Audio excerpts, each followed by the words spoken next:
अस्सलाम वालेकुम नाज़रीन, आऊं आहियां ख्वाजा नसीमुद्दीन ऐं ॾिसी रहिया आहियो सिंधरंग न्यूज़ HD। ख़बरुनि जो सिलसिलो जारी रखंदे हींअर रिपोर्ट शामिल कंदासीं अहमदपुर खां। अहमदपुर लॻ ॻोठ मियां खान जे रहवासी चाचड़ बिरादरीअ जे ॿिनि धुरनि में हलंदड़ तकरार मां हिक धुर पारां मुबैना तौर घरनि खे बाहियूं ॾेई नौजवान खे गोलियूं हणी ज़ख़्मी करण ख़िलाफ़ राजा चाचड़, मुख़्तियार चाचड़, ज़ुल्फ़कार चाचड़, असलम चाचड़ ऐं इल्ताफ़ चाचड़ जी अॻुवाणीअ में एहतजाज कंदे चयो आहे त हलो इन आवाज़ ज़मीन ते झगड़ो हलंदड़ आहे।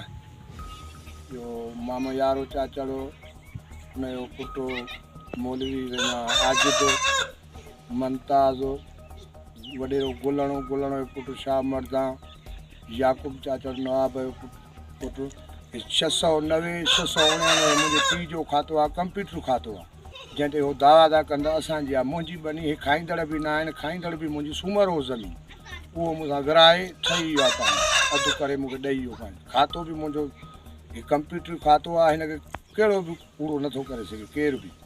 मुंहिंजी आहे आलम अमलदारनि खे अपील आहे, IG खे, DIG खे, अहमदपुर SA जे हदवारे खे त मूंखे इंसाफ़ु खपे।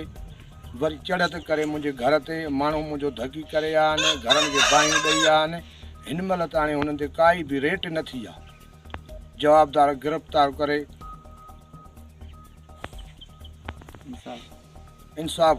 बिरादरीअ जे बासरनि असांजे घरनि ते हमिलो करे फायरिंग कई, जंहिं दौरान नौजवान अजीब लाइ चाचड़ खे गोलियूं हणी सख़्त ज़ख़्मी करे घर जी चौधीवारीअ खे बाहियूं ॾेई साड़े असां सां ज़्यादती कई वई आहे। बासरनि असांजे 3 एकड़नि ज़रई ज़मीन ते पिणु नाजाइज़ कब्ज़ो कयो आहे, जंहिंजे खाते जा कंप्यूटराइज़ कागज़ असांजे वॾनि जे नाले सां असां वटि मौजूदु आहिनि। असां उन्हनि सां बिरादरीअ जे चङनि मुड़ुसनि वटि फ़ैसिलो बि कयो हो, जंहिं ते हुननि जिन खे पुलिस हिन वक़्त ताईं गिरफ़्तार न कयो आहे, जेका वॾी नाजाइज़ी ऐं ज़ुल्म आहे। उन मौक़े ते हुननि SSP खिरपुर खां मुतालबो कयो आहे त जल्द नोटिस वठी असां सां इंसाफ़ कयो वञे। वधीक ख़बरुनि ऐं अपडेट लाइ ॾिसंदा रहो सिंधरंग न्यूज़ HD।